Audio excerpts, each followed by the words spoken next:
ప్రభునందు మాకు అత్యంత ప్రియులైన దేవుని ప్రజలందరికీ ఈ ఉదయకాల సమయంలో యేసుక్రీస్తు వారి అత్యంత పూజనీయమైన ఘనమైన పరిశుద్ధమైన నామం పేరిట హృదయపూర్వకంగా శుభాలు ప్రకటిస్తున్నాను. నాలో పాపం ఉన్నదని మీలో ఎవరైనా స్థాపించగలరని యేసుప్రభు వారు కొన్ని వేల సంవత్సరాల క్రితం ప్రకటించారు. ఆయన పాపరహితుడైన దేవుడు. ఒక వ్యక్తి యేసుప్రభు దగ్గరికి రావడం ద్వారా అతని జీవితంలో కలిగే ప్రయోజనం ఏంటంటే దేవుడు ఆ వ్యక్తిని పరిశుద్ధతలోనికి నడిపిస్తాడు. పరిశుద్ధత కలిగినప్పుడు మనం దేవుణ్ణి చూస్తామని బైబిల్ నిర్ద్వందంగా సెలవిస్తుంది. ఎవరైతే హృదయ శుద్ధి కలిగి ఉంటారో వారు దేవుణ్ణి చూస్తారని. దేవుని చూడడం అంటే అర్థం ఏంటంటే ఆయన మహిమను, ఆయన ప్రభావాన్ని, ఆయన ఉనికిని మన జీవితాల్లో సమృద్ధిగా అనుభవించడం. ప్రతిరోజు ఉదయాన్నే లేచిన తర్వాత దేవుని వాక్యాన్ని చదువుకున్న తర్వాత ప్రార్థన చేసుకున్న తర్వాత ఒక వాగ్దాన సందేశాన్ని పరిశుద్ధ గ్రంథంలోంచి మనం వింటున్నాం. ఈ వాగ్దాన సందేశం ద్వారా మీలో చాలామంది ఆధ్యాత్మికంగా దీవెన పొందుతున్నారని మీరు ఇస్తున్న సాక్ష్యాలను బట్టి నేను చాలా ప్రభువును స్తుతిస్తూ మా ప్రయాస వ్యర్థం కావట్లేదని ఎరిగి ప్రభువులో ఆనందిస్తున్నాం. ఈరోజు వాగ్దానం కోసం కనిపెడుతున్నారు కదా, బైబిల్ గ్రంథం తెరుద్దాం. ఇర్మియా గ్రంథం 17వ అధ్యాయం 14వ వచనం చదువుకుందాం. The book of Jeremiah chapter 17 and verse 14. యెహోవా, నీవు నన్ను స్వస్థపరచుము, నేను స్వస్థత నొందుదును. నన్ను రక్షింపుము, నేను రక్షించబడుదును. నేను నిన్ను స్తోత్రించుటకు నీవే కారణభూతుడవు. ఎంత చక్కని వాగ్దానం ఇది. ఇది ఒక ప్రార్థనగా కనబడినప్పటికీ కూడా దేవుని గుణలక్షణాలు, ఆయన యొక్క ఔన్నత్యమైన అనుభవాలు ఇక్కడ మనకు కనబడుతున్నాయి. నేను స్తోత్రించడానికి కారణభూతుడు నీవే అన్నాడు. మనం గమనించాల్సిన మాట అది. ప్రభువా, నేను నిన్ను స్తుతించాలని, కీర్తించాలని ఆశపడుతుండగా దానికి ఒక కారణం ఉంది. ఆ కారణం నువ్వే. అనగా దైవజనుడు చేసిన ప్రార్థనను దేవుడు ఆలకించి అతనికి కావలసిన స్వస్థతను మరియు రక్షణ అనుగ్రహించినట్లుగా స్పష్టంగా అక్కడ మనం చూస్తున్నాం. హిబ్రూ భాషలో స్తోత్రము అన్న చోట టెహిల్లా అనే పదం ఉపయోగించారు. ప్రైజింగ్ గాడ్, లేదంటే ఒక కీర్తన రాయడం, ఒక పాట రాయడం. చూడండి, చాలా పాటలు చాలామంది రాస్తూ ఉంటారు. ప్రపంచంలో ఎన్నో రకాలైన పాటలు ఉన్నాయి. ప్రస్తుత దినాల్లో అపవాది సంగీతాన్ని చాలా విపరీతంగా వాడుకుంటున్నాడు. తన చీకటి సామ్రాజ్యాన్ని వృద్ధి చేయడానికి, యవన బిడ్డల్లో భయంకరమైన విషయాలు నాటడానికి, అసభ్యకరమైన అశ్లీలమైన విషయాలన్నీ కూడా పాటల ద్వారా నాటేస్తున్నాడు అపవాది. అయితే నిజమైన సంగీతం, నిజమైన కీర్తనలు, పరిశుద్ధమైన కీర్తనలు బైబిల్లో మనకు కనబడతాయి. దేవుని ప్రజల హృదయాల్లోంచి వచ్చే కీర్తనలు అనేక మందిని ప్రభావితం చేస్తాయి. అవి పరిశుద్ధమైన కీర్తనలు, అభిషేకంతో నింపబడిన కీర్తనలు. దైవజనులు బిల్లీ గ్రాహం గారి దగ్గర ఒక బ్లైండ్ సిస్టర్ ఉండేదట. ఆయన ఎక్కడికి వెళ్తే అక్కడ క్రూసైడ్లో పాటలు పాడడానికి ఆమెకు అవకాశం ఇచ్చినప్పుడు ఆమె పాడుతూ ఉండగానే పరలోకపు వాతావరణాన్ని అక్కడ అనేక మంది అనుభవించేవారట.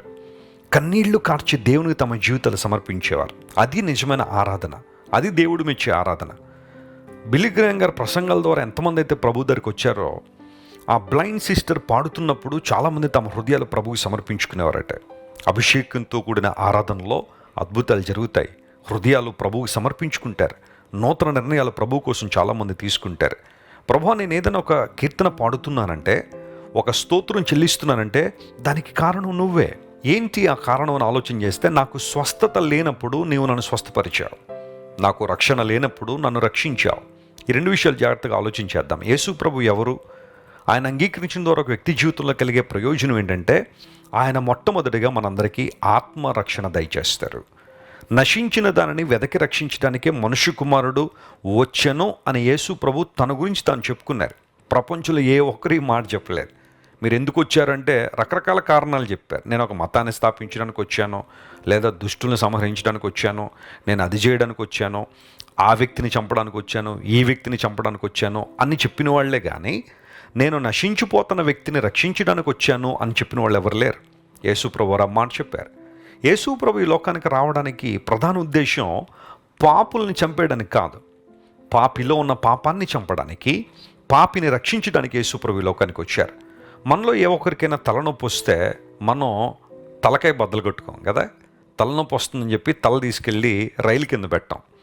ఆ తల లోపల ఉన్న నొప్పిని తగ్గించుకునే ప్రయత్నం చేస్తాం కదా. అలాగే యేసు ప్రభు పాపిని శిక్షించడానికి కాదు, కానీ పాపిలో ఉన్న పాపాన్ని తీసివేయడానికి యేసు ప్రభు లోకానికి వచ్చారు. ఈ సుందరమైన సత్యాన్ని ఎవరైతే అంగీకరిస్తారో వారు రక్షించబడతారని బైబిల్ సెలవిచ్చింది. యేసు ప్రభునందు విశ్వాసం ఉంచడం ద్వారా మనిషికి ఆత్మరక్షణ ఉంది.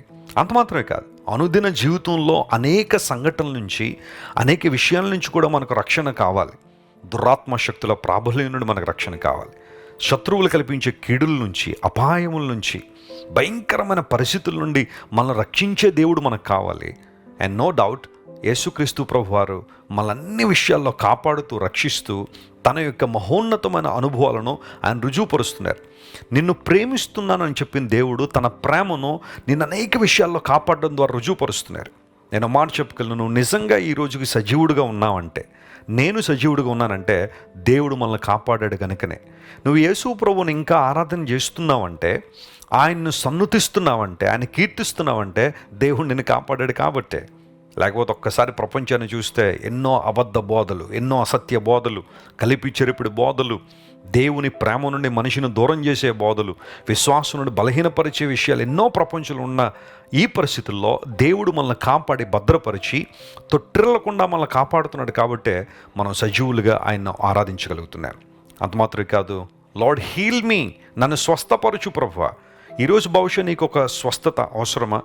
ఎన్నో రోజులుగా, లేదా ఎన్నో నెలలుగా, లేదా ఎన్నో సంవత్సరాలుగా ఒక రోగంతో నువ్వు పడి ఉన్నావా? ఇంకా దీనికి స్వస్థత లేదు అని అనేక మంది చేతులు ఎత్తేశారా? నమ్మో ప్రియ దేవుని బిడ్డ, దేవునికి అసాధ్యమంది ఏదీ లేదు. ఆయన తన రక్తాన్ని కార్చడంలో ఆయన ఉద్దేశం ఏంటంటే నిన్ను నన్ను ఆత్మరక్షణలో నడిపించడానికి, రెండవది మనల్ని స్వస్థపరచాలని యేసుప్రభువు ఆశిస్తున్నాడు. స్వస్థత కేవలం నేను శరీరం గురించి మాట్లాడడం లేదు. చాలామందికి మానసిక స్వస్థత అవసరమైంది.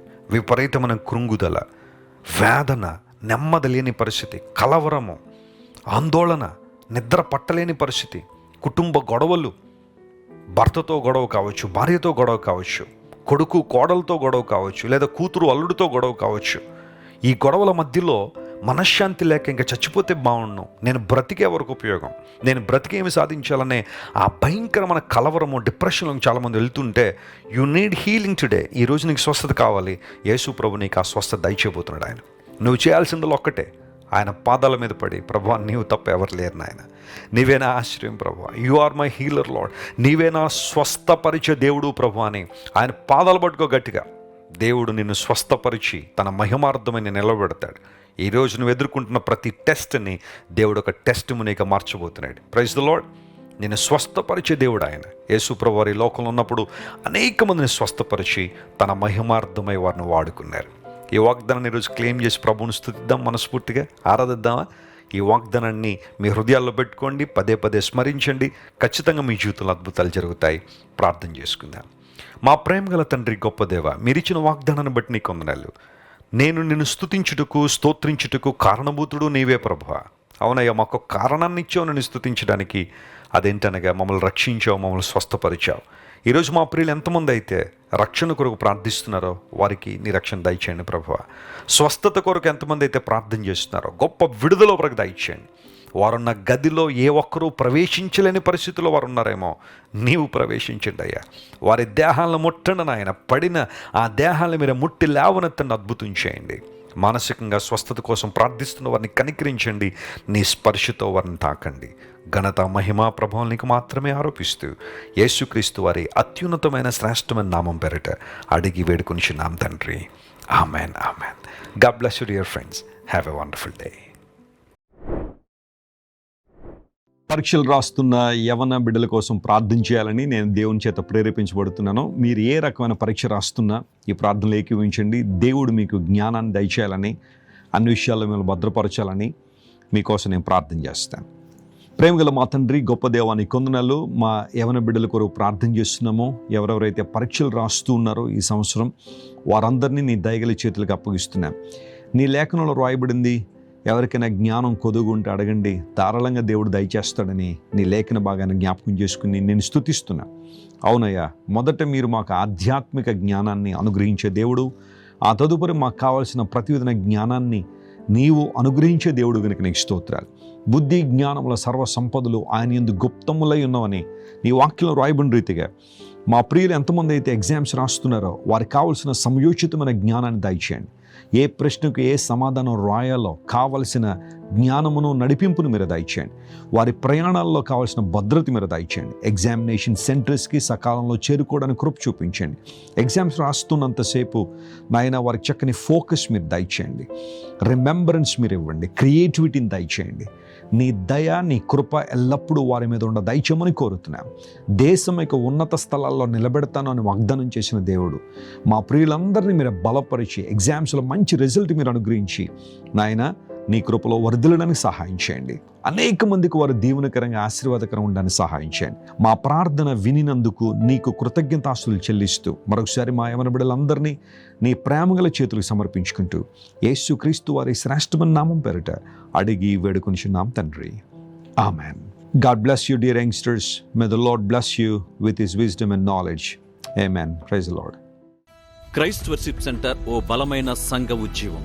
కొన్ని సంవత్సరాల క్రితం కేవలం 2 ప్రారంభించబడిన పరిచర్య నేడు ప్రపంచవ్యాప్తంగా లక్షలాది మందిని ప్రభావితం చేయుచున్నది. రాజమండ్రి, సికింద్రాబాద్, బెంగళూరు, నెల్లూరు, దుబాయ్, బెహ్రైన్, కరీంనగర్, విశాఖపట్నం, గద్వాల్, కొవ్వూరు, మలకపల్లి, శ్రీలంక, భూటాన్, అడ్డతీగల, పాలమూరు, ఒంగోలు, బళ్ళారి, కోరుకొండ, పోతవరం, నల్లజర్ల, వెంకటరామయ్యగూడెం, మచిలీపట్నం, ఇందిరానగర్లతో పాటు అనేక గ్రామాల్లో క్రైస్ట్ వర్షిప్ సెంటర్ ఆరాధనలు జరుగుచున్నవి. వాక్య సంబంధమైన ఉజ్జీవంలో, పరిశుద్ధాత్మ సంరక్షణలో కొనసాగాలనుకునే ప్రతి ఒక్కరికి మా ప్రేమపూర్వక ఆహ్వానాన్ని అందిస్తున్నాము. రండి, ఆత్మతో సత్యముతో ప్రభువైన యేసుక్రీస్తును ఆరాధిద్దాం.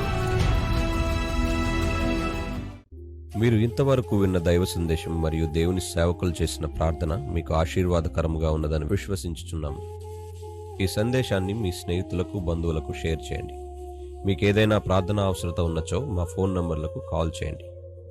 దేవుడు మిమ్మల్ని ప్రేరేపిస్తే విశ్వాసంతో సాగుచున్న ఈ పరిచర్యను ప్రోత్సహించండి. మరిన్ని వర్తమానాలు, పాటలు వినుటకు జాన్ వెస్లీ మినిస్ట్రీస్ అను మా యూట్యూబ్ ఛానల్ను సబ్స్క్రైబ్ చేసుకొనండి. ప్రభువైన యేసుక్రీస్తు కృప మీకు తోడైండును గాక.